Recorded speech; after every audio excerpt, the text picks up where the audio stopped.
ప్రైజ్‌లా మాకు ఫస్ట్ మేము మారుమనసు పొంది ఇప్పుడు నవంబర్ 6వ తారీఖు తీసుకున్నాము. నాకు చాలా ప్రాబ్లమ్స్ ఉండే.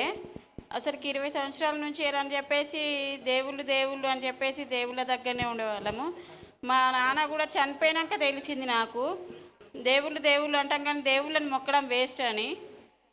ఈ యేసయ్య దాంట్లోకి వచ్చినాకనే నా ప్రభువు నాకు అన్ని విధాలుగా చేయించున్నాడు. ప్రతి పని మేము అనుకున్న ఇప్పటివరకైతే ఆర్థిక సమస్యలు అనేవి ఏం లేవు. మేము ఏది అనుకున్నామో అది ప్రతీది జరుగుతుంది. అలాగే మా పాస్టర్ అయ్యలైనా అందరు మా బాగుపడి మమ్మల్ని బాగు చేయాలనే కోరుకుంటూ మా కోసం మరి జమ్మికుంట నుంచి మరి హైదరాబాద్ నుంచి వెళ్ళి వచ్చి మాకు చాలా ధైర్యాన్ని ఇస్తూ మాలో ఉన్న దురాత్మలనైనా ఏవైనా వెళ్ళగొట్టుతున్నారు. అసలు అనుకోలేదు ఈ పాస్టర్ అయ్య వస్తారని. అనుకోకుండా వచ్చి మా కోసమే వచ్చిండేమో అనుకుంటున్నాం. అక్కడి నుంచి ఈ అయ్యగారు వస్తుంటే ఇంటికి నాలో ఉన్న దురాత్మ అయినా ఏదైనా భయపడిపోతుంది. అసలు ఎందుకు వస్తున్నాడు ఈయన చూస్తే లోపల గుబ్బులు అగులు బుగులు అవుతున్నది అంతా.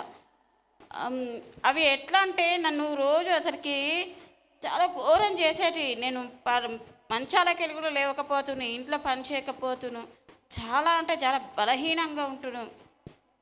అసలుకి ఏజ్కి తగ్గట్లేనే లేను. ప్రతిదీ నాకు కలలో పాములు వస్తాయి, దయ్యాలు వస్తాయి, చిన్నపిల్లలు వస్తారు, పైసలు ప్రతిదీ కనబడతాయి. ఏదో వచ్చి నన్ను పట్టుకున్నట్టు, నేను బైబిల్ ముందట పెట్టుకొని చదువుతుంటే కూడా వచ్చి ఏదో ముందట కూర్చున్నట్టు జరుగుతూ ఉంటుంది.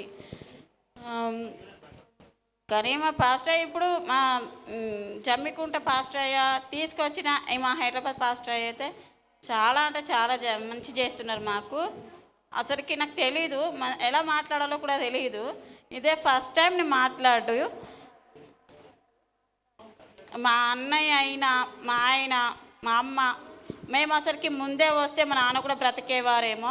మా నాన్న చేతబడి చేసి చాలా చాలా ఘోరంగా చంపేసి అసలుకి ఆయనను చెప్పుకోలేకపోయిండు. అసలుకి చనిపోయే రోజుల్లో కూడా మాతో మాట్లాడలేకపోయిండు, ఇంత అవస్థగా చనిపోయిండు.